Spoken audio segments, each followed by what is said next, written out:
again to my channel for a very long time. Ngayon lang uli ako nakapag-vlog. So for today's vlog, magta-turn over tayo ng unit dito sa Tower 3 ng Shore 2 Residences, 11th floor. Kaya halika na.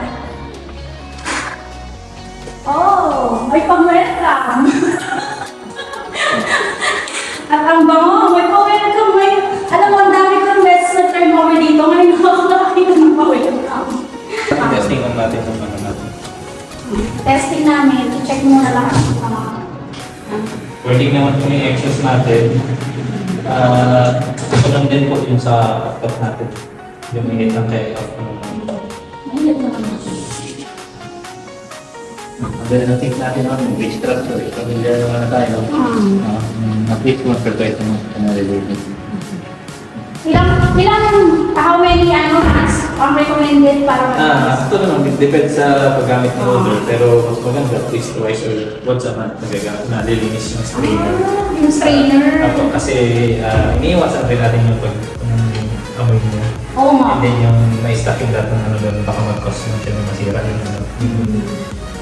Yun naman po, sinasala niya kasi lahat ng mga So yung paglilinis ng discount, depende din sa gamit. Kasi grabe yung amoy niyan pagka napuno siya.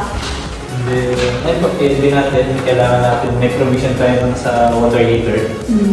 Kaya hindi natin siya matitesting yung sa tubig kasi kailangan pa yung installer siya. Kailangan natin mag- Washing machine, kung bibili tayo ng washing, mas maganda mga sukat lang natin yung space. Then ideal niya, stop load lang ng washing machine. And then living area, for TV or labor na kung living area dito sa akin. So, i-install na lang tayo ng may mga provision. And then, intercom natin connection natin sa guard sa lobby. And dito sa bedroom, sa side na ito po, dito yung provision natin ng aircon. Yung split type na aircon, then 1.5 yung maximum natin. 1.5. So, dito siya malalagay, nakaabot na lang po sa kitchen yung nabigyan. Malamig din 1.5. Actually talaga 1.5. Kasya na dito sa 24 square meter na size na unit. Tapos, ayan, yung view natin. Ayan, magandang view natin. Amenity view. O yan, ang dami pa naman nag-swimming ngayon. Sobrang init. So, madaming nagsuswimming. Grabe na po swimming pool. Ang dami tao. Ayan. So, ayan yung ating unit for today. Ayan guys, so ngayon, hinihintay natin yung mga documentation na tayo ngayon. Magsasign na tayo ng acceptance, tapos magbabayad tayo ng association dues, tsaka ng working capital. Inuulit ko, yung working capital, hindi po yun association dues, bond po yun. One-time payment, equivalent siya ng 3 months payment ng association dues yung price. So, hindi po yung association dues, bond po yun. Tapos, ngayon, yung turnover, yung nakita nyo kanina na turnover, may tenant na doon, naghihintay na. Ready na siya kumiwa ng contract, wala pang mga gamit. So, mamadiliin namin kasi sabi ko sa kanya hanggang Friday, bigyan mo kami ng time hanggang Friday para makalipat siya. Actually, nandiyan na siya. Gusto nang kumiwa ng contract. So, sabi ko, hindi pwede. Kasi nga, si Darna.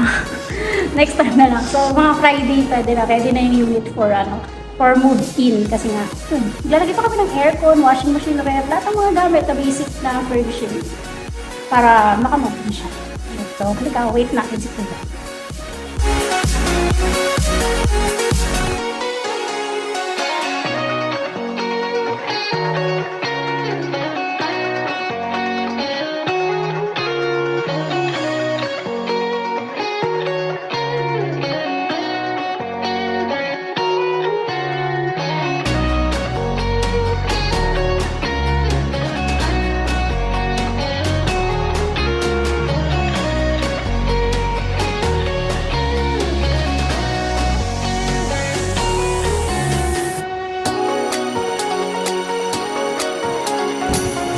Guys, nakuha na natin ang ating susi. Yan. So, yan.